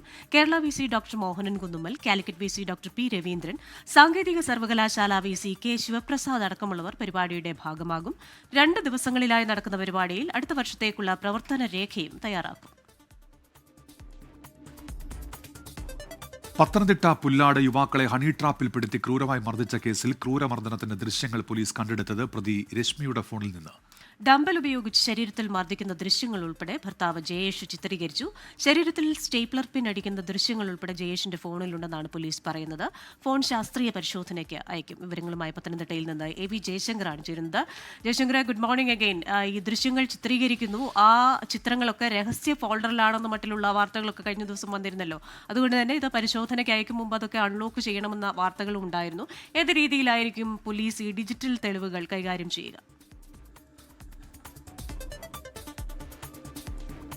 നിലവിൽ പോലീസിന് ദൃശ്യങ്ങൾ മറ്റും ലഭിച്ചിരിക്കുന്നത് ഭാര്യ രശ്മിയുടെ ഫോണിൽ നിന്നാണ്. രശ്മിയുടെ ഫോണിലാണ് ജയേഷ് ഇത്തരത്തിൽ ഈ ആലപ്പുഴയുള്ള യുവാവിനെ തൻ്റെ ഭാര്യയ്ക്കൊപ്പം ഉള്ള ദൃശ്യങ്ങളും ഒപ്പം തന്നെ ഈ റാന്നി സ്വദേശിയെ ഡംബിളൊക്കെ ഉപയോഗിച്ചുകൊണ്ട് ക്രൂരമായി മർദ്ദിക്കുന്ന ദൃശ്യങ്ങളും ചിത്രീകരിച്ചിരിക്കുന്നത്. ഈ ദൃശ്യങ്ങൾ പോലീസ് പരിശോധിച്ചു. രശ്മിയുടെ ഫോണിൽ നിന്നാണ് ഈ ദൃശ്യങ്ങൾ ലഭിച്ചത്. 6ഓളം ദൃശ്യങ്ങൾ, അതായത് കണ്ടാൽ തന്നെ അറയ്ക്കുന്ന ഞെട്ടുന്ന 6ഓളം ദൃശ്യങ്ങളാണ് പോലീസിന് രശ്മിയുടെ ഫോണിൽ നിന്ന് ലഭിച്ചത്. ഈ ദൃശ്യങ്ങൾ മാത്രം കാണിച്ചുകൊണ്ടാണ് പോലീസ് ഒരു തവണ ഈ പ്രതികളെ കസ്റ്റഡിയിൽ വാങ്ങുന്ന സാഹചര്യം ഉണ്ടായത്.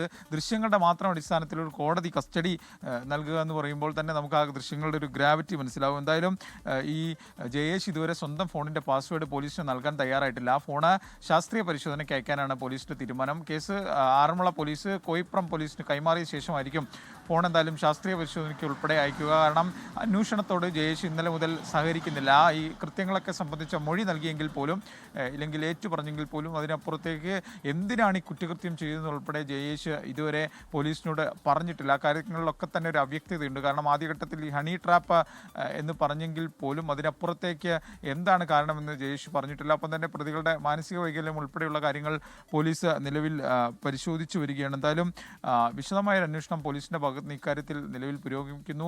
ശാസ്ത്രീയ തെളിവുകൾ ഉൾപ്പെടെ കൂടുതൽ തെളിവുകൾ ശേഖരിക്കാനാണ് പോലീസിൻ്റെ നിലവിലെ തീരുമാനം. ഇപ്പോൾ തന്നെ രശ്മിയുടെ ഫോണിൽ നിന്ന് ലഭിച്ച ദൃശ്യങ്ങൾ അത് ഞെട്ടിക്കുന്ന ദൃശ്യങ്ങളാണെന്ന് പോലീസ് പറയുന്നുണ്ട്. കാരണം അത്രമാത്രം ക്രൂരമായ പീഡനങ്ങളുടെ ദൃശ്യങ്ങൾ ഈ രശ്മിയുടെ ഫോണിലുണ്ട്. ഒപ്പം തന്നെ ഇറാനി സ്വദേശിയുടെ ജനനേന്ദ്രിയത്തിൽ സ്റ്റാപ്ലർ ഉൾപ്പെടെ അടിക്കുന്ന ദൃശ്യങ്ങൾ ഈ ജയേഷിൻ്റെ ഫോണിലെന്നാണ് പോലീസിൻ്റെ സംശയം. അതിന് ജയേഷിൻ്റെ ഫോൺ എന്തായാലും പരിശോധിക്കണം. ഉടൻ തന്നെ ഫോൺ ശാസ്ത്രീയ പരിശോധനയ്ക്ക് അയക്കാനാണ് പോലീസിൻ്റെ ഒരു തീരുമാനം. AV ജയശങ്കറാണ് വിശദാംശങ്ങൾ നൽകിക്കൊണ്ടിരിക്കുന്നത്. ജയശങ്കർ, ഇതിൽ ജയേഷ് ഇത്തരത്തിലൊരു ആക്രമണത്തിന് രശ്മിയെ പ്രേരിപ്പിച്ചതാണോ? അങ്ങനെയാണെങ്കിൽ അതിൻ്റെ ഒരു മോട്ടീവ്, ഇവർ കുറേ നാളായിട്ട് അവിടെ താമസിക്കുന്നുണ്ട്. പ്രദേശവാസികൾ പറയുന്നത് ഇവരുമായി യാതൊരു ബന്ധവുമില്ല, ഇവർ സാധാരണയായി അങ്ങനെ സംസാരിക്കാറില്ല, പക്ഷേ ചിലർ അവിടെ വരുന്നതും പോകുന്നതും കാണുന്നു എന്നാണ്. അതുകൊണ്ട് തന്നെ ഇത്തരത്തിലുള്ള അവരുടെ ഒരു പശ്ചാത്തലം, ഇക്കാര്യങ്ങളൊക്കെ ഇതുമായൊക്കെ ബന്ധപ്പെട്ട വിശദാംശങ്ങൾ നമുക്ക് ലഭിച്ചിട്ടുണ്ടോ ഇപ്പോൾ? അതായത് ഈ ക്രിസ്റ്റീന, ഇതിലെ വലിയൊരു ആശയക്കുഴപ്പം ഈ ക്രൈമിൻ്റെ മോട്ടീവ് എന്താണെന്ന് പോലീസിന് ഇതുവരെ മനസ്സിലായിട്ടില്ല. പൊതുവിൽ ഒരു കേസ് എടുത്തു കഴിഞ്ഞാൽ, ഒരു പ്രതിയെ കയ്യിൽ കിട്ടിക്കഴിഞ്ഞാൽ അതിൻ്റെ മോട്ടീവ് ഉൾപ്പെടെയുള്ള കാര്യങ്ങൾ പോലീസിന് ഏകദേശം ഒരു ധാരണയുണ്ടാവും. പക്ഷേ ഈ കേസുമായി ബന്ധപ്പെട്ട് പോലീസിന് അക്കാര്യത്തിൽ വലിയ അവ്യക്തതയുണ്ട്. കാരണം ഏതെങ്കിലും തരത്തിലുള്ള മാനസിക വൈകല്യത്തിൻ്റെ പുറത്താണ് അവർ ഈ കുറ്റകൃത്യം ചെയ്തത്, അതോ പണം സമ്പാദിക്കുന്നതിന് വേണ്ടിയാണോ, ഇനി ആഭിചാരമാണോ, അങ്ങനെ ചോദ്യങ്ങൾ ഒരുപാട് ബാക്കിയുണ്ട്. അക്കാര്യങ്ങളിലൊക്കെ തന്നെ ഉത്തരം കണ്ടെത്തണമെങ്കിൽ ഈ രണ്ട് പ്രതികളെയും വിശദമായി ചോദ്യം ചെയ്യണം. ഒപ്പം ഈ ജയേഷിൻ്റെ മൊബൈൽ ഫോൺ ഉൾപ്പെടെ പരിശോധിക്കേണ്ടതുണ്ട്. അക്കാര്യത്തിലൊക്കെ തന്നെ ഇനി മേൽ നടപടികൾ സ്വീകരിച്ചാൽ മാത്രമേ ഇക്കാര്യത്തിൽ വ്യക്തത വരൂ. എന്തായാലും പോലീസ് സംബന്ധിച്ച് അടിമുടി ആശയക്കുഴപ്പമാണ്. എന്താണ് എന്ന് ഫോക്കസ് ചെയ്തുകൊണ്ട് പോലീസിനൊരു പോയിന്റിൽ എത്താൻ സാധിക്കുന്നില്ല. ആദ്യഘട്ടത്തിൽ ആദ്യത്തെ ഇവരുടെ റിമാൻഡ് റിപ്പോർട്ടിലൊക്കെ പോലീസ് സൂചിപ്പിച്ചത് ഈ അവിഹിതം പിടിച്ചതിലുള്ള, ഇല്ലെങ്കിൽ വഴിവിട്ട ബന്ധം പിടിച്ചതിലുള്ള വൈരാഗ്യമാണ് ഇത്തരം സംഭവങ്ങളിലേക്ക് നയിച്ചതെന്നാണ്. പക്ഷേ അത് ഒരു സാമാന്യ മനുഷ്യൻ്റെ ലോജിക്ക് അനുസരിച്ച് ആലോചിക്കുമ്പോൾ ആ കാര്യം നിലനിൽക്കുന്നില്ല. കാരണം ഒരു ഭാര്യയും ഭർത്താവും കൂടി ഒരാളെ വീട്ടിലേക്ക് വിളിച്ചു വരുത്തി ക്രൂരമായി പീഡിപ്പിക്കണമെങ്കിൽ ഭാര്യയുടെ അവിഹിതം ഇല്ലെങ്കിൽ അത്തരം കാര്യങ്ങൾ ഭർത്താവ് കണ്ടെത്തുമ്പോൾ സ്വതവേ നാട്ടിൽ അങ്ങനെയല്ല ഇത്തരം കാര്യങ്ങൾ, ഇത്തരം ക്രൈമുകളുടെ ഒരു ഓപ്പറേഷൻ എന്നാണ് പോലീസ് പറയുന്നത്. എന്തായാലും ഇക്കാര്യങ്ങളൊക്കെ തന്നെ പോലീസിന് വലിയ അവ്യക്തതയുണ്ട്. കൂടുതൽ ദൃശ്യങ്ങൾ പരിശോധിക്കണം. ഒപ്പം തന്നെ ഇവരുടെ പശ്ചാത്തലം ഉൾപ്പെടെയുള്ള കാര്യങ്ങളിൽ ഒരു കാര്യം കൂടെ, കാരണം ഈ ഒരു വിഷയത്തിൽ ഒരാൾ മാത്രമല്ല, മറ്റു പേർക്കും സമാനമായ രീതിയിൽ മർദ്ദനം ഏറ്റിട്ടുണ്ടെന്നും ചിലരത് നാണക്കേട് കൊണ്ട് പുറത്തു പറയാത്തതാണെന്നും ഒക്കെ തരത്തിലുള്ള ചില സൂചനകളൊക്കെ കഴിഞ്ഞ ദിവസം വന്നിരുന്നല്ലോ. അപ്പോൾ ഇത്തരത്തിൽ മറ്റു പരാതികളുണ്ടോ ഇവർക്കെതിരെ? നിലവിൽ മറ്റു പരാതികളില്ല. നിലവിൽ ഈ ആലപ്പുഴ സ്വദേശിയുടെയും റാന്നി സ്വദേശിയുടെയും പരാതികളാണ് നിലവിൽ പോലീസിന് മുമ്പിൽ നിൽക്കുന്നത്. ഇവരെ ഒന്നുകൂടി പോലീസ് വിശദമായി കണ്ട് മൊഴി രേഖപ്പെടുത്തും. ഇവരിൽ നിന്ന് കൂടുതൽ കാര്യങ്ങൾ അറിയും. കാരണം ഇതിലെ മറ്റൊരു വിഷയം, ഈ റാന്നി സ്വദേശിയും ആലപ്പുഴ സ്വദേശിയും ബന്ധുക്കൾ കൂടിയാണ് എന്നതാണ് ഇതിലെ മറ്റൊരു കൗതുകം. പിന്നെ ഇവരെങ്ങനെ ഒരേ സമയം ഈ ജയേഷും ഭാര്യ രശ്മിയുമായി ബന്ധം സ്ഥാപിച്ചു, ഈ വീട്ടിലേക്ക് വരുന്ന സാഹചര്യം ഉണ്ടായി ഉൾപ്പെടെയുള്ള വിഷയങ്ങളിൽ നിലവിലൊരു പരിശോധന പോലീസിന്റെ ഭാഗത്ത് നടക്കുകയാണ്. കൂടുതൽ പേർക്ക് ഇതിൽ പങ്കുണ്ട് എന്ന് തന്നെയാണ് പോലീസ് വിശ്വസിക്കുന്നത്. പക്ഷേ ആ അന്വേഷണം ഇല്ലെങ്കിൽ ആ കാര്യങ്ങളിലേക്ക് ഇതുവരെ എത്താനായിട്ടില്ല. കാരണം ഇവർ കൂടുതൽ പേരെ ഈ തരത്തിലുള്ള ചൂഷണങ്ങളിലേക്ക് ഇരയാക്കിയെന്ന് പോലീസ് സംശയിക്കുന്നു. പക്ഷേ പരാതിയുമായി ആരും വരുന്നില്ല എന്നതാണ് പോലീസിന് മുന്നിൽ വലിയ പരിമിതി. അതുകൊണ്ട് തന്നെ കൂടുതൽ പരാതിക്കാരെ കണ്ടെത്താനുള്ള ഒരു ശ്രമം പോലീസ് ആരംഭിച്ചിട്ടുണ്ട്. ഇവരുടെ ഫോണും മറ്റും വിശദമായി പരിശോധിക്കുമ്പോൾ ഇത്തരം ചാറ്റുകൾ, ഭീഷണിപ്പെടുത്തൽ ഇല്ലെങ്കിൽ ദൃശ്യങ്ങൾ അതൊക്കെ ലഭിച്ചു കഴിഞ്ഞാൽ കൂടുതൽ പേർ ഉണ്ടോ എന്ന കാര്യത്തിൽ ഒരു ഉറപ്പ് വരുത്താൻ സാധിക്കും. പക്ഷേ നിർണായകം ജയേഷിൻ്റെ ഫോണാണ്. ജയേഷിൻ്റെ ഫോൺ പരിശോധിച്ചാൽ മാത്രമേ ഇക്കാര്യത്തിൽ കൂടുതൽ വ്യക്തത വരുമെന്നാണ് പോലീസ് പറയുന്നത്. പോലീസിനെ സംബന്ധിച്ച് ഇയാൾ പാസ്വേഡ് നൽകാത്തത്, അന്വേഷണവുമായി സഹകരിക്കാത്തതാണ് വലിയ പ്രതിസന്ധി. എന്തായാലും വീണ്ടും കസ്റ്റഡിയിൽ വാങ്ങിയായിരിക്കും ഇനി പോലീസ് വിശദമായി ചോദ്യം ചെയ്യുക. കോയിപ്പുറം പോലീസിൻ്റെ കയ്യിലേക്ക് കേസ് എത്തുന്ന ഉറക്കായിരിക്കും മറ്റ് തുടരന്വേഷണ കാര്യങ്ങളിൽ കൂടുതൽ ഒരു കാര്യക്ഷമത ഇനി എന്തായാലും ഉണ്ടാവുക. പോലീസ് ഇന്ന് തന്നെ ഒരുപക്ഷെ കസ്റ്റഡി അപേക്ഷ ഇരു പ്രതികൾക്കും വേണ്ടി നൽകുമെന്നാണ് നമ്മൾ കരുതുന്നത്. ക്രിസ്റ്റീന. ജയശങ്കർ, ഇപ്പോൾ ഈ ഫോൺ പ്രാഥമികമായി പരിശോധിച്ചതിൽ നിന്ന് മറ്റ് സൂചനകളൊന്നുമില്ലേ? എങ്ങനെ ഇവരെ ഈ അവിടേക്ക് എത്തിച്ചു? ഈ ചാറ്റിൽ എന്തൊക്കെ കാര്യങ്ങളുണ്ട് പരാമർശം? അപ്പോൾ ഈ മോട്ടീവ് എന്ത് എന്നത് അന്വേഷിക്കുമ്പോൾ അതുകൂടി നിർണായകമാണല്ലോ. ഈ പ്രാഥമിക പരിശോധനയിൽ മറ്റു വിവരങ്ങളൊന്നും കിട്ടിയിട്ടില്ല എന്നാണോ ജയശങ്കർ? അതായത് ദൃശ്യങ്ങൾ മാത്രമാണ് പോലീസിന് പ്രാഥമിക പരിശോധനയിൽ ലഭ്യമായത്. ആ ദൃശ്യങ്ങൾ അത്രമാത്രം ഞെട്ടിക്കുന്നതും അത്രമാത്രം ക്രൂരതയുടെയുമായിരുന്നു. ആ ദൃശ്യങ്ങൾ മാത്രം കാണിച്ചാണ് പോലീസ് ആദ്യം ഇരുവരെയും കസ്റ്റഡിയിൽ വാങ്ങുന്നതെന്ന് പോലീസ് തന്നെ വ്യക്തമാക്കുന്നു. അപ്പോൾ തന്നെ നമുക്ക് ഏകദേശം ഇതിൻ്റെ ഒരു ഗ്രാവിറ്റി മനസ്സിലാവും. കാരണം ദൃശ്യങ്ങളുടെ മാത്രം അടിസ്ഥാനത്തിൽ ഒരു കോടതി പ്രതികളെ പോലീസ് കസ്റ്റഡിയിൽ വിടുന്നുണ്ടെങ്കിൽ അത്രമാത്രം ഗ്രാവിറ്റി ഈ വിഷയത്തിനുണ്ട് എന്ന് തന്നെയാണ്. അതുകൊണ്ട് തന്നെ കൂടുതൽ പരിശോധന ജയേഷിൻ്റെ ഫോണിലാണ് ഈ കേസുമായി ബന്ധപ്പെട്ട നിർണായകമായ ദൃശ്യങ്ങളുള്ളതാണ് പോലീസ് സംശയിക്കുന്നത്. കാരണം ഈ സ്റ്റാപ്ലർ ഉൾപ്പെടെ ഇയാളുടെ സ്വകാര്യ ഭാഗത്ത് അടിച്ചിട്ടുണ്ട്. റാന്നി സ്വദേശിയുമായി കഴിഞ്ഞ ദിവസം നമ്മൾ സംസാരിച്ചു. അദ്ദേഹത്തിൻ്റെ കഥകൾ പറഞ്ഞതാണ്. അപ്പോൾ അതിൻ്റെയൊക്കെ തന്നെ ദൃശ്യങ്ങൾ പ്രതികൾ ചിത്രീകരിച്ചു എന്നാണ് റാന്നി സ്വദേശി പറയുന്നത്. അപ്പോൾ ആ ദൃശ്യങ്ങളൊക്കെ തന്നെ ജയേഷിൻ്റെ മൊബൈൽ ഫോണിലായിരിക്കുമെന്നാണ് പോലീസ് വിശ്വസിക്കുന്നത്. അതുകൊണ്ട് തന്നെ ആ ദൃശ്യങ്ങൾ പരിശോധിക്കണം. ആ ഫോൺ എന്തായാലും പരിശോധനയ്ക്ക് ശാസ്ത്രീയ പരിശോധനയ്ക്ക് പോലീസ് ഉടൻ അയക്കുമെന്നാണ് മനസ്സിലാവുന്നത്. ഒരു തരത്തിലും പാസ്വേഡ് കൊടുത്ത് ജയേഷ് സഹകരിക്കാത്തൊരു സാഹചര്യമാണ് നിലനിൽക്കുന്നത്. ഒപ്പം തന്നെ രശ്മിയുടെ ഫോണിൽ നിന്നാണ് ഇതുവരെയുള്ള ക്രൂരതയുടെ രംഗങ്ങളൊക്കെ പോലീസ് കണ്ടെടുത്തത്. ഈ ആലപ്പുഴ സ്വദേശിയുമായി ഒരുമിച്ച് നിൽക്കുന്ന ലൈംഗിക ബന്ധത്തിൽ ഏർപ്പെടാൻ തരത്തിൽ ഉള്ള ദൃശ്യങ്ങളുണ്ട് ആ ഫോണിൽ. ഒപ്പം തന്നെ ഈ റാന്നി സ്വദേശിയെ ക്രൂരമായി കെട്ടിയിട്ട് മർദ്ദിക്കുന്ന ദൃശ്യങ്ങൾ, ഒപ്പം തന്നെ ഈ മാരക ആയുധങ്ങൾ ഉപയോഗിച്ച് ഇതാക്കുന്ന ദൃശ്യങ്ങളൊക്കെ തന്നെ രശ്മിയുടെ ഫോണിൽ നിന്ന് പോലീസ് കണ്ടെടുത്തിട്ടുണ്ട്. അതൊക്കെ തന്നെ ജയേഷ് ചിത്രീകരിച്ചു എന്നാണ് നിലവിൽ മനസ്സിലാക്കുന്നത്. അപ്പോൾ ആ ഫോൺ മാത്രമാണ് പോലീസിൻ്റെ കയ്യിലേക്ക് ഇതുവരെ വന്നിട്ടുള്ളത്. അതിലെ ചില ചാറ്റുകളും വിവരങ്ങളൊക്കെ പരിശോധനയുടെ അടിസ്ഥാനത്തിലാണ്. കഴിഞ്ഞ ദിവസം നമ്മൾ ഈ ഈ രണ്ട് പരിക്കേറ്റ ആളുകളും ആക്രമണത്തിന് ഇര ആളുകളും രശ്മിയുമായി ചാറ്റ് ചെയ്ത് ഉൾപ്പെടെയുള്ള വിവരങ്ങൾ പുറത്തു വന്നു. പുറത്തേക്ക് എന്തെങ്കിലും ഉണ്ടോ എന്നുള്ളത്, അല്ലെങ്കിൽ ദൃശ്യങ്ങൾ, ഇതിൻ്റെ എല്ലാം ഞെട്ടിക്കുന്ന ക്രൂരതയുടെയൊക്കെ ദൃശ്യങ്ങൾ അത് പോലീസിനെ ഈ ജയേഷിൻ്റെ ഫോണിൽ നിന്ന് വേണം വീണ്ടെടുക്കാൻ. ജയേഷിൻ്റെ ഫോൺ കൂടി പരിശോധിച്ചാൽ മാത്രമായിരിക്കും ഇക്കാര്യത്തിൽ ഒരു ശരി ജയശങ്കർ. ഏതായാലും ഇക്കാര്യത്തിൽ ഇപ്പോൾ പോലീസിന്റെ അന്വേഷണം, ഡിജിറ്റൽ തെളിവുകൾ ഉൾപ്പെടെ ശേഖരിക്കാനുള്ള അന്വേഷണം തുടരുകയാണ്. ഇടുക്കി പനംകുട്ടിയിൽ KSRTC ബസ് അപകടത്തിൽപ്പെട്ട് 16 പേർക്കും പരിക്കേറ്റു. കണ്ണൂർ പയ്യന്നൂരിൽ നിന്നുള്ള ഉല്ലാസയാത്രാ സംഘം സഞ്ചരിച്ച ബസ്സാണ് ബ്രേക്ക് നഷ്ടപ്പെട്ടതിനെ തുടർന്ന് മൺതിട്ടയിൽ ഇടിച്ചു നിന്നത്.